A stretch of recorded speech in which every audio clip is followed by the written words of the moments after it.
Okay, so good morning, everybody. I know that if it's morning where you're at, so I do want to share a couple ways you might try to manage the what feels like a shortening of the semester, especially since we're basically having a month-long spring break. Just as a few reminders, remember you can't require anything during this special time of the students if it was a face-to-face or hybrid until after April 5th. You can't require them to turn stuff in, but you can message them and recommend that they be working on what they know to work on or what they see. That's always acceptable as long as you're not requiring anything of them in the next 2 weeks, because we're supposed to be trying to maximize our online experience for them. So with that, I know some of the struggle specifically with kind of the truncated semester and the shortening of the semester. Some things to remember: the final exam week has been turned into an instruction week without needing to do official final exams. So we do gain some time there. But I specifically want to talk about like the big tension some people seem to have as I talk to them about how do I get everything I need in, how do I make sure to hit the requirements of the student learning outcomes in the course. So if it's English 101 or English 102 specifically, I can give some, I'm going to try and give some guidance or some tips, and then what you should anchor to and what you have some flexibility with. So when it first comes to the course description, both 101 and 102 obviously have a certain number of projects. So it's four projects for 101, 3,000 words in total at least for English 101, and then English 102 is similar. Of course, it is 3 or more projects and 4,000 words. A lot of people, if you are someone who has kind of set up 3 distinct projects, that third one might feel like, how am I going to introduce a whole other concept or something like that in addition to these other ones. So if you already had that set up and are started and feeling the tension, I'll talk about some ways to adapt those projects. But first I'll say, because we can, there's the optimal, there's the sufficient, and then there's the less than sufficient. So we can aim for the optimal, but if we hit sufficient, in this kind of season, that's okay. So don't super stress it. Again, even on the part of the students, we've been encouraging compassion, and the presidents have been encouraging kind of compassionate approaches, making sure we're handling and helping them work through whatever else they need as well. With that, so what counts as a project is it can be very flexible, especially since English 101 or FYC, English 101, 102 at a national scale is really tends to be more of a rhetorically oriented class. That means that and a lot of the scholarship and a lot of the pedagogy has started shifting to a variety of different types of projects, not just traditional essays. So that's one thing you can do, is you can just shift.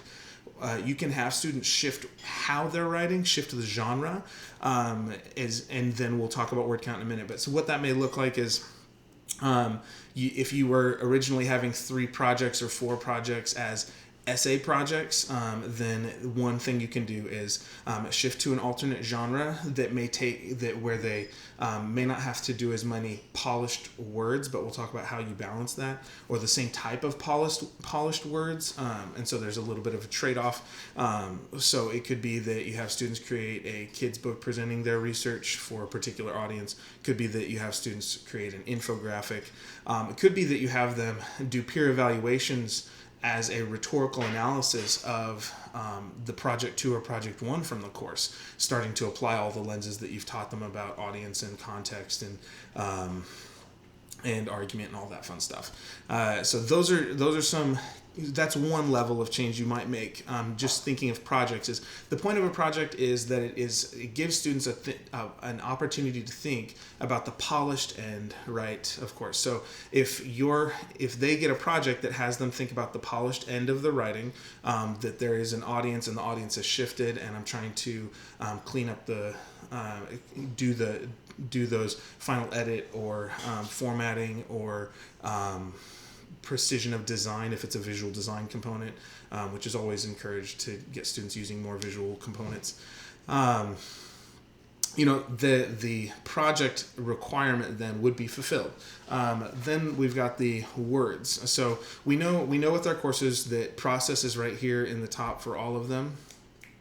that process is key. We also know that the projects or the final product is important, and then we care how much they actually produce. So we've got process, product, and production. And so as long as all three of those components are being hit, we will have done some what we've needed to. So as far as word count, one thing to think about with word count, traditionally this word count, at least as far as I've understood it across institutions, is when there's a word count, it means polished words. With that, even if you're having them do some sort of alternate project, a way to get polished words is, if you do have them do something like an infographic or a kid's book, you can trade off some of the word count a little bit for those alternate genres, because they're going to be doing visuals, and those are other forms of communication and creating semiotic meaning. But you could also tie that to a reflective essay on why they made the choices they made in that special genre. And sometimes that's a little easier for students to walk through, and because the critical thinking went into the production of the text and the content of the special genre, whereas the reflective word count should still have some critical thinking, of course, but it's a little bit easier for them to talk about their own process and what they know. So it kind of takes a spin on a couple traditional genres of the personal narrative and a reflective essay and a rhetorical analysis by having them pair. So they're still getting critical thinking, but it's still a little easier because it's self-expression. It's telling their own story of creation. So sometimes those can be ways to mitigate that word count or that project line. You can also do things with, if we're counting words, if students are going to be doing a lot of now, if in your online environment students are doing a lot more discussion posting and response, because that is a published response, if it is a published response where other students can read it, not just the teacher, and students have to think about complex audience, and you encourage them to use polished language in those discussion responses, some of those could count toward that word count as well. So I think sometimes we get locked into it's a traditional essay, it has to be polished with a certain word count, and those are the only things that count toward this course description or the requirements of the course. So we want to understand there's a little flexibility with that. We do want to make sure that we are careful where that sufficient line is, that students are dealing with the nature of writing as a process, as a key emphasis, that they are taking time to produce a final product at some sort of length that they're based on how you've designed the project, that is sufficient for the level of writer and course within these circumstances. Everything's about rhetorical context, both for us as teachers and for the students. The other thing, so let's see. So we've talked about word count, project number, and what can kind of mitigate those a little bit. We can have them, if you're trying to figure out what do I do with this last project? I did say you could shift genre. Another thing you can do is shift audience or shift technology.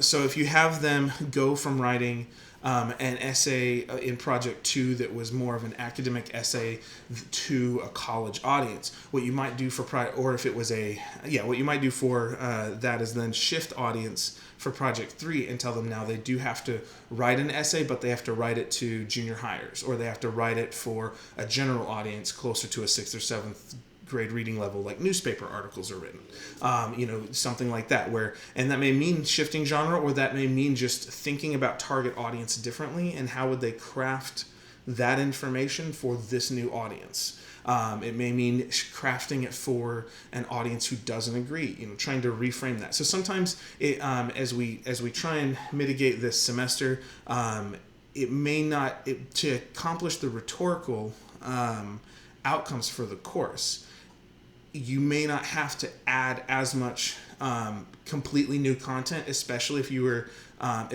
was just one more reading. I know some people had a specific reading they had students write on for project 2 and a new reading for project 3.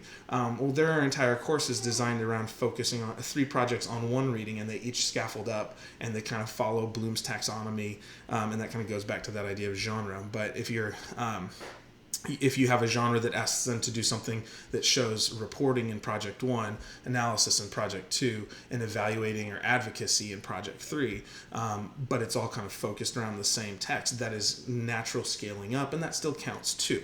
So these are meant to be flexible, to show some of the flexibility. These are some of the things that I'm considering and I'm sharing with some of my adjunct mentees, as you all are aware. So those are some of the strategies you might take.